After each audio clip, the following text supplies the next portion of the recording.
I cannot imagine what life would be like without having Jesus to walk with you through life.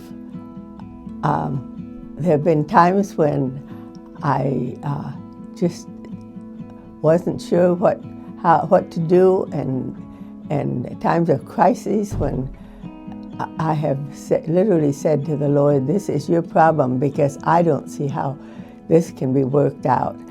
It didn't happen immediately, but by walking by faith, eventually you can see that the problems do get worked through, maybe not like you expected, but that it really does work. And the peace and comfort and direction that you feel in your life is really is special, and I'm so grateful for that.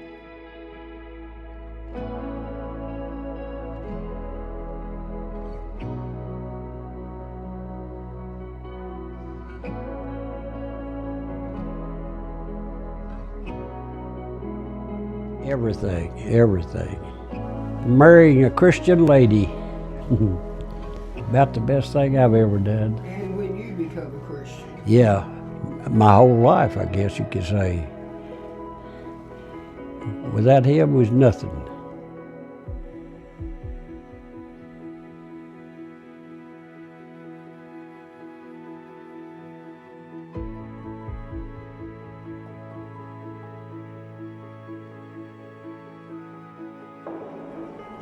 Information concerning faith is people.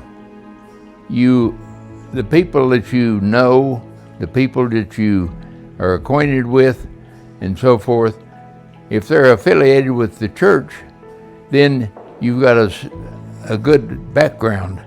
But we never spend enough time referring to the scriptures. It's just something that never quite works in.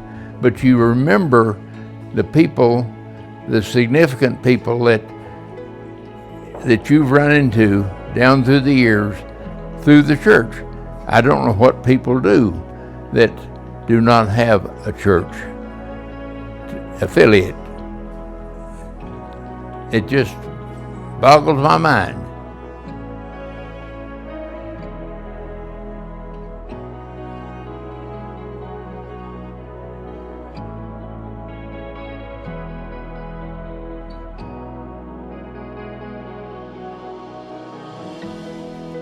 Hope.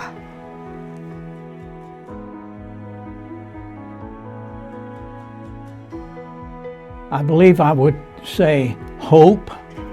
During the recent years, I've lost many loved ones, not only my parents, but my only sister, a wonderful wife of 60 years, and 2 beautiful grandchildren, many friends.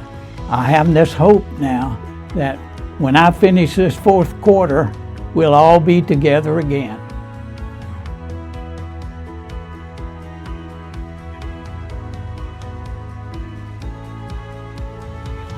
My family moved a lot, and all our married years we moved a lot. One of the first moves that I remember was from Pennsylvania to Glendale, California. And I was sitting in church with, I became engaged to Paula out in California. We were sitting together and we were reading the bulletin. And I looked down there and we were to be married in 2 weeks. And in the bulletin it said they were calling my hometown pastor from Latrobe, Pennsylvania to Glendale, California.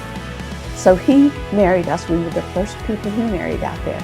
And it seemed to just indicate to me I ought to stay in my faith strong all my life. And everywhere we moved, it seemed like one of the first things we needed to do was to find home base, which was our church. And in all those moves, we found wonderful churches everywhere we went. And now in my 90s, we came here about 13 years ago enjoyed Central United Methodist, and it's been a wonderful place ever since.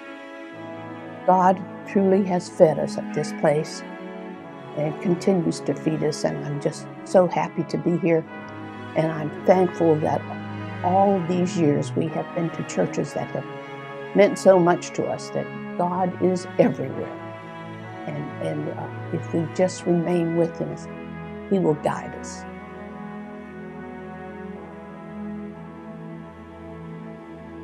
When I was 11, my family had just moved to Minneapolis, and I was a fifth grader, didn't know anybody, didn't know the neighborhood, was really depressed and lonesome. It was at Christmas time that we moved. And early in January, as I was starting the second half of fifth grade, my parents knew they also were looking for a church, and they heard in an announcement there was an evangelist that was speaking at one of the big downtown Baptist churches, and they wanted to hear him. So we went down there on, I believe, a Tuesday night and listened to him. This church was huge, but it was crowded, filled up.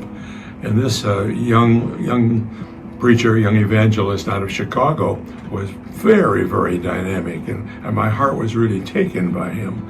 And but he had an altar call, and I did not feel, as an 11-year-old, comfortable in going down. But when I got home that night, I was very convicted.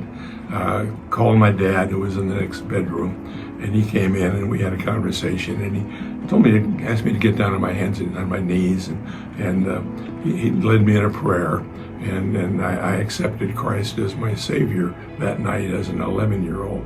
I got a very specific incident when it happened, and I tell that story because of the ending on it. I often will ask people, do they know anybody that became famous after they became acquainted with them? And they'll get people thinking. Then I'll tell them this story, and I say, oh, by the way, the young evangelist that I was convicted by, his name was Billy Graham.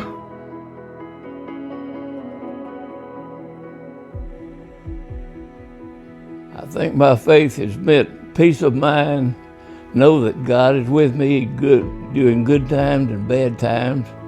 I've been blessed with a good family, a wife that's put up with me for 72 years, a loving church family. I've been a blessed man.